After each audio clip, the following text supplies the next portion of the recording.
আওয়ামী লীগ কার্যত 2006 সালের 28 অক্টোবর থেকে দেশে ভয়াবহ খুনের রাজনীতির সূচনা করেছিল।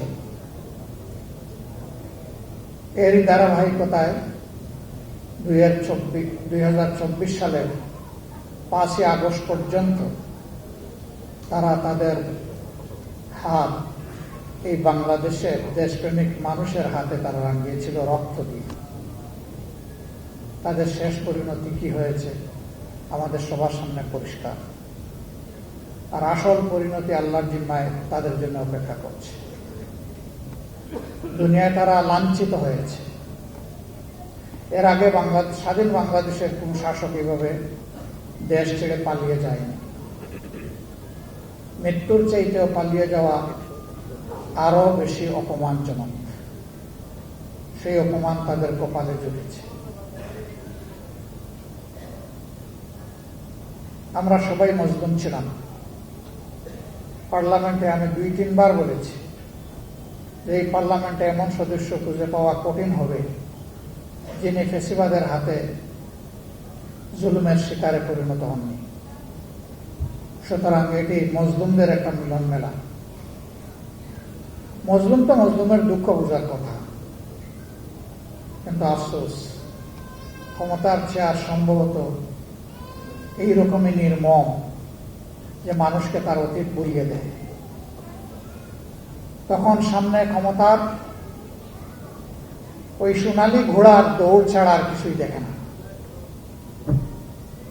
আপনারা দেখেছেন বর্তমান সরকারি দল সংসদ নির্বাচনের ইঞ্জিনিয়ারিং তারা স্বীকার করে নিয়েছে। সংসদের ভিতরে স্থানীয় সরকার প্রতিমন্ত্রী মীর শাহে আলম তিনি বলেছেন ছাত্ররা আন্দোলন করে সরকারের পতন ঘটিয়েছে, আমরাও ছিলাম।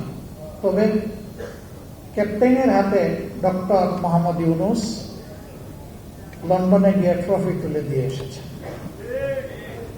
লজ্জা! আন্দোলন যে ছাত্ররা করেছে সেই ছাত্ররা এবং তাদের মা বাবারা মিলে যাকে দেশের ক্ষমতায় বসাতে চাবে তারাই বসবে। ডক্টর ইউনূস যদি এটা করে থাকেন আমি এইটারও নিন্দা জানাই, এবং এই আত্মস্বীকৃতির মধ্যে দিয়ে এটা প্রমাণিত হলো যে ইঞ্জিনিয়ারিং এর কথা নির্বাচনে উঠেছে সেটা সত্য। এখন বলতে পারেন আপনারা কি করলেন? ভোট দিলাম 70 মানুষ, আপনারা ভোটটা করে তুলতে পারলেন না কেন? আমরা কেন পারিনি তার জবাব আমার চাইতে আপনারা কম জানেন না। তবে এটা কি আমি সেদিন পার্লামেন্টে বলেছিলাম ঘুঘু বারবার ধান খেতে আসে, কিন্তু কপাল যখন বন্ধ হয় তখন কিন্তু জালে বেঁধে যায়। ইনশাল্লাহ ঘুঘু বেঁধে যাবে, দেরি হবে না ইনশাল্লাহ। বিএনপি জাতির সাথে প্রতারণা, ধোঁকা এবং গাদ্দারি করে তাদের যাত্রা শুরু করেছে। এবার তারা সংবিধান সংস্কার পরিষদের সদস্য হিসাবে তারা শপথ নেয়নি। তারা তখন বলেছে গণভোট হারাম। এখানেই দাঁড়িয়ে একজন বক্তা জুলাই যোদ্ধা বলেছেন বাংলাদেশের প্রথম গণভোটটাও কিন্তু সংবিধানে ছিল না। একজন সামরিক ব্যক্তি তিনি বেসামরিক প্রেসিডেন্ট হওয়ার জন্য সেই গণভোট দিয়েছিলেন। বিএনপি গর্ব করে বলে 71 তাদের, 90 তাদের, 24 তাদের, সবকিছু তাদের, আর কারো কিছু নেই। 71 তো বিএনপির জন্মই হয়নি। 71 তাদের হয় কিভাবে? এখন যদি বলে যে 71 শহীদ প্রেসিডেন্ট জিয়াউর রহমান স্বাধীনতার ঘোষণা দিয়েছেন এবং যুদ্ধ করেছেন সেই কারণে, হ্যাঁ ঘোষণা উনি দিয়েছেন, প্রথমবার নিজের পক্ষ থেকে, দ্বিতীয়বার আরেকজনের পক্ষ থেকে। আর যুদ্ধ উনি করেছেন আমরা অবশ্যই সম্মান করি, কিন্তু এককভাবে যদি একক ক্রেডিট এক ব্যক্তিকে সব কিছু দেওয়া হয় তাহলে বাকি যোদ্ধাদের পজিশন কোথায় থাকে?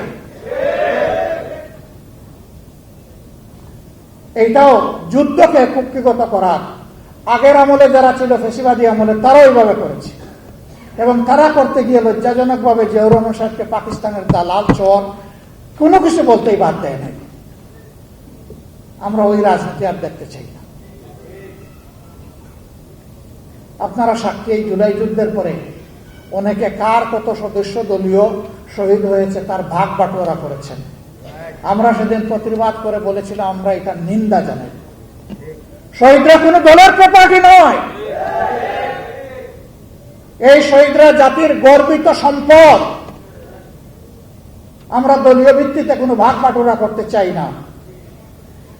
চেষ্টা করেছি আমাদের অবস্থান থেকে শহীদ পরিবারগুলোর কাছে যাওয়ার, কিন্তু এটা দাবি করতে পারি না যে আমাদের কাছে তাদের যে হক ছিল সব আমরা আদায় করে ফেলেছি, এটা কখনো দাবি করব না। তবে এইটা নির্দ্বিধায় বলবো, আগে বলেছি এখনো বলছি, ছিলাম আপনাদের সাথে পরিবারের সদস্য হিসাবে, এখনো আছে এবং থাকবো ইনশাআল্লাহ।